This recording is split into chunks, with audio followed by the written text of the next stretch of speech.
photographs, please.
Otis.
At the 11th hour of the 11th day of the 11th month, guns fell silent on the Western Front, to bring an end to the First World War. Our nation, Commonwealth, has recalled that moment through our Armistice and Remembrance events down the decades. Decades during which the men and women of our armed services have continued to pay the ultimate sacrifice. And so, we stand here today to remember lives sacrificed in the service of our country and those traumatised and injured in conflict. May we have such a devotion to justice and freedom that the heroism of all who fought and still fight may continue to be remembered in a nation of service and in a world of peace.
Please do take your seats.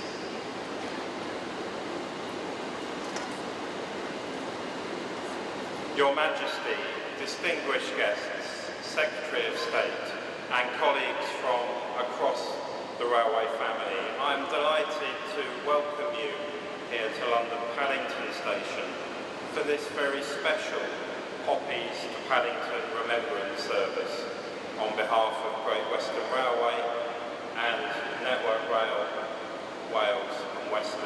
This is our 6th year of Poppies to Paddington. It was an idea born in the depth of the COVID lockdown. We had a message from a charity asking for help from within the Great Western community. Help for a veteran who just wanted to mark remembrance in that very difficult time. Well, I have to tell you that email inspired us, and we're grateful that representatives of the Veterans Charity are here today, including Ian Henderson, who's sat here in the front row, and it was Ian who wrote that original email. And this year, in 2024, as many of you know, marks 80 years since the end of World War II here in 2025. And here at Paddington, in this 200th year of the railway, it does feel particularly fitting for us to reflect on the part our industry, the railway, has played in connecting the communities we serve and shaping our country in times of peace as well as in times of conflict. And without doubt, the skills and the expertise of the railway were called upon to play their part during World War II. You may know that the very famous Swindon Railway Works was changed from a building that was making carriages and locomotives to one that was constructing airframes for the RAF and landing craft for the D-Day operation. Our ability to move personnel and equipment in those times extremely important, and our ability to move people absolutely vital. Whether children from the cities or Sir Nicholas Winton's kinder transport, it saved lives. The railway is, and the railway has always been, about its people, ordinary railway people doing quite extraordinary things. People like Elizabeth Owen, a steward on the GWR ferry, the SS St Patrick, who showed extraordinary courage in saving passengers' lives when her ship was attacked between Rosslare and Fishguard, an act for which she was awarded the George Medal. Or Great Western Railway driver Gordon Pritchard, who swapped driving steam locomotives in the freight yards of Swansea for moving troops and equipment across the scorching plains of Perthshire. Today, our railway continues to support the armed forces, providing new careers for those leaving the forces, supporting our colleagues in their duties as reservists. And I am absolutely honoured that we're joined here today by colleagues from across the rail industry who have served or continue to serve in His Majesty's Armed Forces. And in recent days, we've been reminded again about the quiet courage that runs through this industry, the action of all those involved in the appalling incident at Huntingdon, not least the LNER train crew, the officers of Cambridgeshire and the British Transport Police, showed calm, compassion and bravery in quite unimaginable circumstances. Their actions embody the same values of service and care that have always defined our industry. And our backdrop for our service here today is this train, this Intercity Express train number 80306. And you can see along the side of the train, it pays tribute to the 2,545 members of the Great Western Railway who made the ultimate sacrifice during the First World War. The oldest of those was 51, the youngest had just turned 15. In total, more than 25,000 Great Western Railway colleagues volunteered to serve, which was a third of our entire workforce at that time. And they joined up, and as they did so, a new workforce emerged from the communities across our network, working to keep Britain moving. As women stepped forward in their thousands, they filled the void left by those who went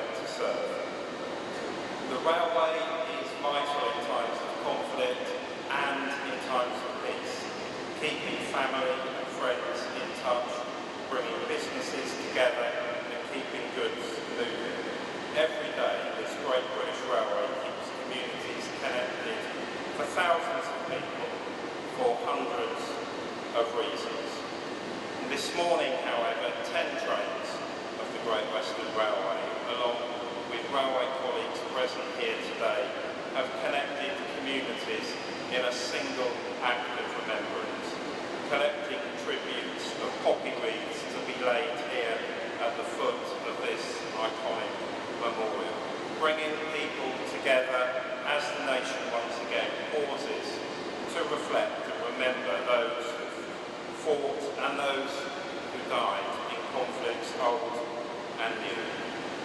Thank you to all of you for joining us here today.